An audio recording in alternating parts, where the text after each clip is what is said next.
মালিক পাড়ে বিছাই দিয়ে দিছে খাউন কই মেজাজটা কার না গরম হয় বিদেশ এই কই গেলি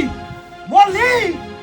চল্লিশে করে বউ দেখো তো মগিটা কিবা করে ডাকতাছি তাও নাই হুনে এই বললি কই ঠিক আছে বাপের বেটার মতো কাজ করছস আরে বউরে সবসময় আঙ্গুলের ইশারা পর রাখো লাগে তা না হইলে মাথায় উঠে মাথায় এই বললি না কই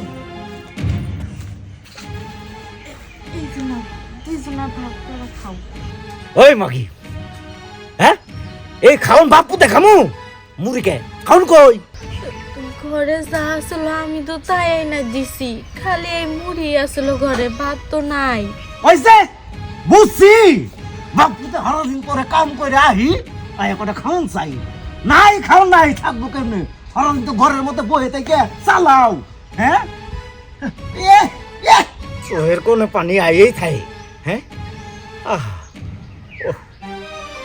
কি মায়া আমার কাছে চেহারাটা আমার এই ছোট বউটা খাই নাই দেখো বা দেখছো আমার আপনার বউটা কতদিন ধরে না খেয়ে আছে দেখো মনে হচ্ছে আমার বড় মুখটা ফুকাই কি মায়া নাচতে চালাচ্ছে না বউ খাবো না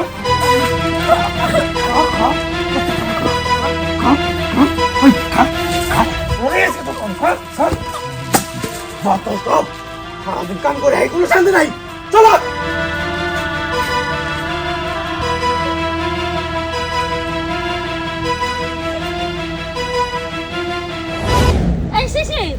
এরকম চুপচাপ করে কই যাইতাছ জাহান্নামে চৌরাস্তায় যাই কি কবা কও বন্ধ করে কও ওই যে তোর বউ সকালবেলা আমার কাছ থেকে মুড়ি নিয়ে আইলো সে প্লেটটা তো এখনো দিয়ে আইলো না আরে শিশি কি আইলা দৌড় মারলে কে ও রোহিত ভাই তোমার পুলা শিশিরা ওকে দৌড় মারলো কে আরে আমিও তো কিছু বুঝতে আসি না ঠিক আছে পরে কথা বলি কি যে করতেছ না এই প্লেটটা দিয়ে আবার কস বউ বউ কই তুই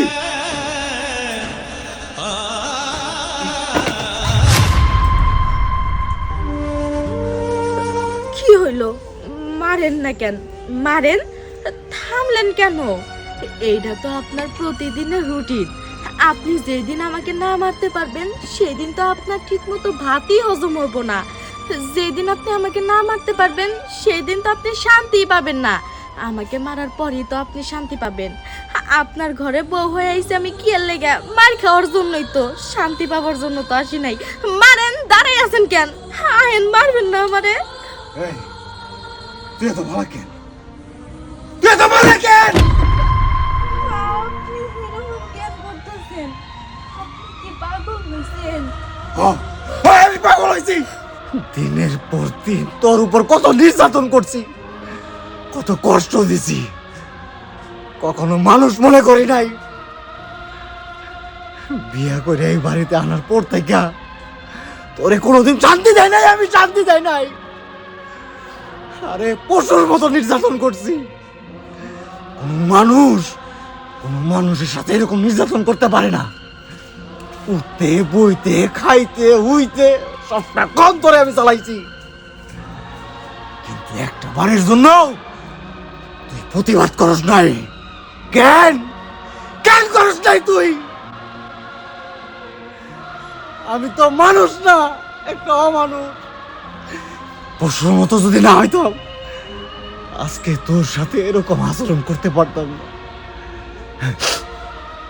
আজকে তুই কি করছস তুই নিজে না খায় তুই আমার কথা চিন্তা করছস আরে আমি কেরা রে আমি তো সারাটা জীবন তোর কষ্টই দিয়া গেলাম তুই আমার চিন্তা করে তুই অন্য বাড়ি থেকে খাবার চাই নিয়ে আস তোর সাথে আমি কোথায় খারাপ আচরণ করি ভোরে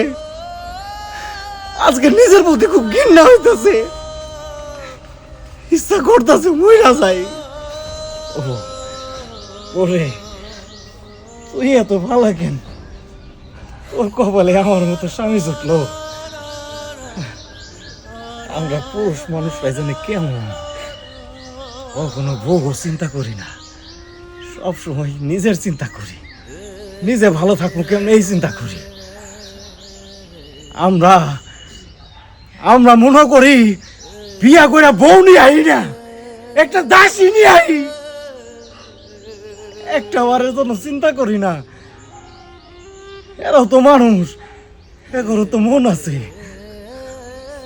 কোনো সময় কই না, বউ তোর শরীরটা কেমন, তোর ক্ষুধা লাগছে কিনা, বউ কিছু খাবি, উঠতে যাবি, তোর কি মন চায় না, আয় না বউ তোরে ঘুরতে নিয়ে যাই, হাতটা ধরে তোরে একটু হাঁটি। না, এটা করি না, করবো কেমনে? নিজের স্বার্থের কথা চিন্তা করতে করতে তো একটা অমানুষ হয়ে গেছি। ওরে আমার তুই মাফ করে দিলাম। শিশির, এটা তুমি কি করতেছো? স্বামী কোনোদিন বোর পা ধরে মাপ চায়? শোনো শিশির, এই যে এতদিন তুমি আমাকে এত কষ্ট দিছো না, বিশ্বাস করো আমি না সব কিছু আজকে ভুলে গেছি, আমার কোনো কিছুই মনে নাই। তুমি এইভাবে বদলাই যাবা আমি কখনো ভাবতেই পারি নাই।